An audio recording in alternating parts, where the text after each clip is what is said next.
सुजिताले स्पर्श गरेको त्यो काठको बर्याङ सुनसान देखिन्छ। टिनले छाएको जस्ताको घरमा सिमसिम पानी परेको आवाज तप तप बजिरहेको छ। सुजिताको आमा तल्लो कोठामा मूर्छा परि रोइरहेकी छन्। सुजितासँगै सुत्ने साइली दिदी कविता पनि चोटामा सुजिताको बिछ्याउनाको सिरानीलाई समाती रुँदैछन्। सुजिताका पुराना फोटाहरू पनि कविताको बिस्तारा नजिकै छरफस्ट देखिन्छन्। सुजिताले लगाउने जुत्ताहरू पनि त्यही पर्याङ नजिकै अल्पत्र थिए। सुजिताको घरमा आउने सबैको आँखामा आँसु थामिएको थिएन। उनको अपहरणको कुरा थाहा पाएदेखि त्यो घरको चुलोमा आगो बलेको छैन। सुजिताको वृद्ध बुबा आँगनको डेलमा आँसु पुस्दै थिए। सुजिताकी आमा घरभित्र सुतिरहेकी थिइन्। उनको एकछिन पनि आँखा ओभाएको छैनन्। शरीरको शक्ति नभएर उनी ठाडो उभिन सकेकी छैनन्। केही महिलाहरू भन्दै थिए, आमा तपाईँ नातिनु, अपराधीलाई छिट्टै पक्राउ गरिन्छ, अपराधीलाई कडाभन्दा कडा कारबाही हुन्छ। आँगनमा छिमेकीहरू साथै महिला अधिकार कर्मीहरूको लस्कर थियो। सुजिताको परिवार मिडियासँग कुरा नगर्ने अडानमा थिए। हामीले अनुरोध गरेपछि उनीहरू थोरै बोले। यो दृश्य सुजिताको शव फेला परेको दोस्रो दिन मङ्गलबार दिउँसोको थियो। सुजिताकी आमाले दिएको जानकारी अनुसार सुजिता घरबाट बाहिर गएको दिन घरका सबैजना रोपाइँमा व्यस्त थिए। सुजिताकी आमा पनि बिहान सबेरैदेखि खेतमा नै व्यस्त थिइन्। सुजिता पढाइमा मेहनती विद्यार्थी थिइन्। सुजिताले राप्ती नगरपालिकामा नै रहेको बुद्ध शान्ति माध्यमिक विद्यालयमा 12 कक्षासम्म अध्ययन गरेकी हुन्। त्यसपछि सुजिताले सोही क्याम्पसमा स्नातक चौथो वर्षमा परीक्षा दिएर बसेकी थिइन्। घटना हुने दिन सुजिता र कविता माथिल्लो तलामा सुतेका थिए। आमा बाबु भने तल कोठामा नै सुते। बिहानको रोपाइ भएकाले बाबुआमा चाँडै उठेर खेततिर लागे। बिहानको समय रोपाइ गर्ने तय भएपछि भण्डारी परिवार तयारीमा थियो। सुजिता भने त्यो दिन सबेरै जितपुर स्थित साथीले तरकारी लिन बोलाएको छ भनेर घरबाट निस्किन्। सुजिताको घर पूर्व पश्चिम राजमार्गको गडौलीबाट करिब 300 मिटर दक्षिण पूर्वमा पर्छ। सुजिताले अघिल्लो दिन दिदी कवितालाई भोलि साथीको घर जितपुरमा तरकारी लिन जान्छु भनेकी थिइन्। कविताको अनुसार सुनिता बिहानै उठेर गएकी थिइन्। जितपुर सुजिताको घरभन्दा दक्षिणतर्फ रहेको छ।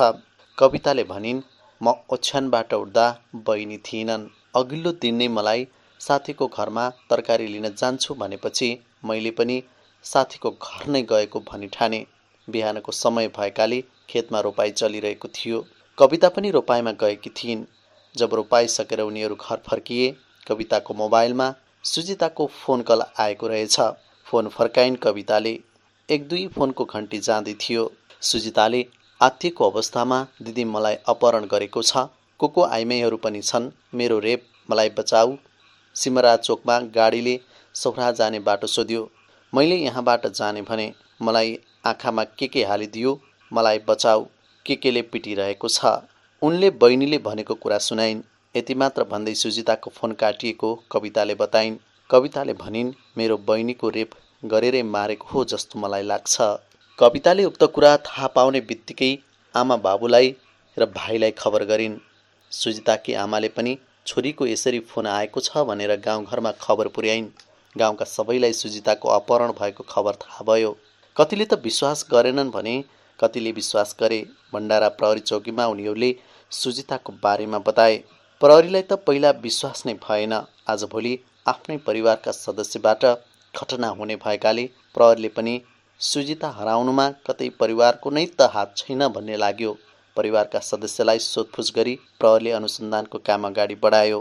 प्रहरीलाई पनि उमेर पुगेकी सुजिता पहिला पनि जान सक्ने आशंका पैदा भयो। जिल्ला प्रहरी कार्यालयसम्म कुरा नपुगेसम्म स्थानीय प्रहरीको अनुसन्धानको क्रम फितलो नै रहेको पीडित पक्षको कुराले देखाउँछ। कविताले भनिन्, मैले प्रहरीलाई बहिनीलाई रेप गरेको जस्तो छ भनेर कुरा गरेको थिएँ। आइमाई मान्छेहरू पनि छन्। अपहरण गरेको भन्दा प्रहरीले आइमाईले कसरी रेप गर्छ? अपहरण गर्दा हातखुट्टा बाँधेको हुन्छ कसरी फोन गरिन्? सुजिताले तिमी कुरा लुकाउँदैछौ, के कुरा हो प्रष्ट भन्नु भनी उल्टै मलाई प्रश्न गरे। मलाई टाउकोमा हानेछ भने मलाई रेप गर्ने शब्द युज गरेको थिएँ कि मैले त्यो पनि भनिदिएको थिएँ। अनि आइमी छ केटा मान्छे छ भन्दा अनि त्यो एसपीले पनि मलाई रेप गर्न लगायो भने आइमी चाहिन्छ र भनेर भन्नुभयो कि खालि भागेको हिसाबले मात्रै खोजिदिनु। अपहरण गरेको मान्छेले कसरी फोन गर्छ, तिमीलाई मात्रै फोन गर्नुको कारण के हो, यतिचोटि फोन भयो तिमीहरूमा के बोल्यो, 11 दिनसम्म त्यही सोधिराखेँ, त्यही 11 दिनसम्म।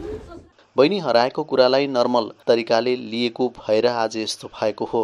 कविता सुजिताको अपहरण भन्ने विषयलाई सामान्य तरिकाले लिएको भएर उनको ज्यान गएको बताउँछिन्।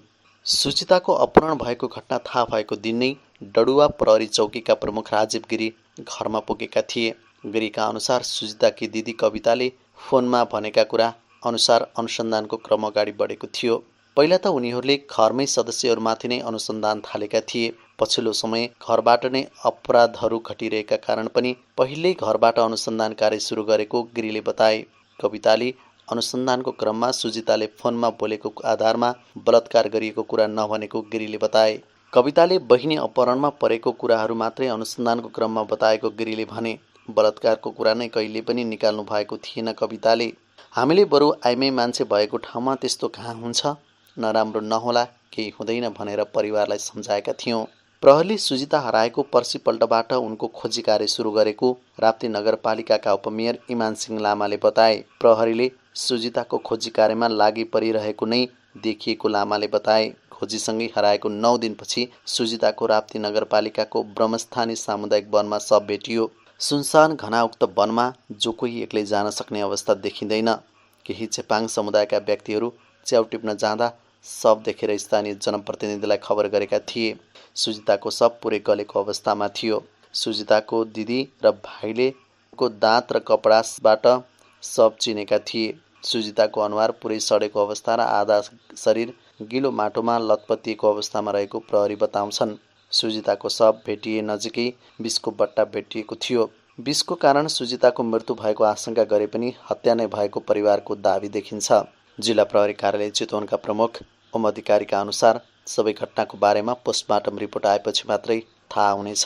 सुजिताको दिदी कविताले पनि स्पष्ट रूपमा फोनमा बोलेका कुराहरू नखोलेको अधिकारीले बताए। कविताले बातै पिच्छे कुराहरू फेरिरहेको उनले बताए। अनुसन्धानको कार्य अघि बढिरहेको उनको भनाइ थियो। विष खाएर सुजिताले आत्महत्या गरेको हुन सक्ने आशंका पनि पैदा भएको छ।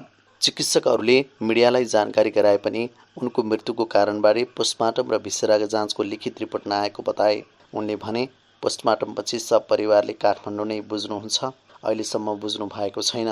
उहाँहरूले केही दिनपछि बुझ्ने बताउनु भएको छ। काठमाडौँबाट प्रयोगशालाले लिखित जानकारी दिइसकेपछि मात्र प्रहरीले केही बताउन सक्ने उहाँले बताउनुभयो। मृत्युको कारण स्पष्ट नभएको अवस्थामा भिसेरा जाँच गर्ने गरिन्छ। यसबाट मृतकले जीवित रहँदा खाएको कुरा र मृत्युपछि कुनै रोग भएको भए त्यसबारे पनि थाहा हुने चिकित्सक बताउँछन्। घटनाको सत्य तथ्य अनुसन्धान गर्न माग गर्दै चितवनमा दिनौं प्रदर्शन हुन थालेपछि राप्ती नगरपालिकाको राजमार्ग छेउछाउमा प्रशासनले कर्फ्यू पनि लगाएको छ। विष खाएको वा नखाएको भिसेरा परीक्षणबाट पुष्टि हुनेछ।